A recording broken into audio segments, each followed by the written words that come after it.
هنر خوشه لگل عفرینیان زیده ترین خوشتر دبه گاوا ایشه بگوتنان دخملینن و بلیو دکن گوتنن به ایش یکسر بیسی نور خبر ده دامارن دل عفرینی جی بی قید خود دل و گیان مدا بجه کرن و حس کرن آج دل به هنری واردن خویا کرن هنرمن و شیواکار کرد یجی شیای کرمنج یک جوالاتین باجار ایشه محمد ولی سال 1907 دا جنفچای شرا یا بشر حریم عفرینی وجدایک بویه هنرمند محمد ولید دبر خواندن خدا هلبز نویسان با آلیکاریا بریز هنرمند علی داوود مروب یکم کوپیر آلیکار بو و مورال وی خورد کرد و هن نابدارین دن ایکو بوان باندور بیا مینا جمیل هورو عدنان دلبرین و بیتاز ستران زینبه هر وها کار پیشکشی کریه لگرلک جهان دوار و شاهی و نوروزان دا باش استودیو که بکر و امورین تکنیکی هوان و گروپا که موزیک چیکر در سال 1997 دا تا سال 1998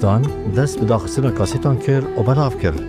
پرانی استرانان جهلبستین وی بو هر وان پیمانگاه شیواکاری دخان دی بردوام نکریه.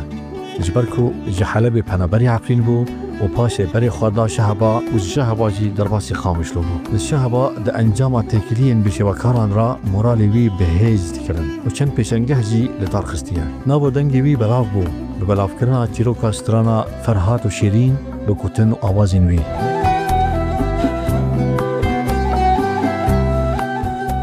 هر وهار دمک دریج ده. پرتوکه که بناوی برخودان جنه بداوی کرد. اف برهم جدو چیروکان پیکته. سرناوین وان چیروکان اوین. عجایب و نجایب و سینما سر بدومانه. اف پرتوک روشنخانه هر رکی هات وشاندن و دمک نیز ده. ویوار بلاف کردن. درجای آریا شهبای او قص ایش بتیپان تا حریم جزیره روجاوای کردستانی خارج دیگه نیش بیرکرن کو به پیشگیریا هنرمند علی داوود هلبستین وی کرنستران لگل گلک حریمان مینا کوبانی عفرین بلاو بیا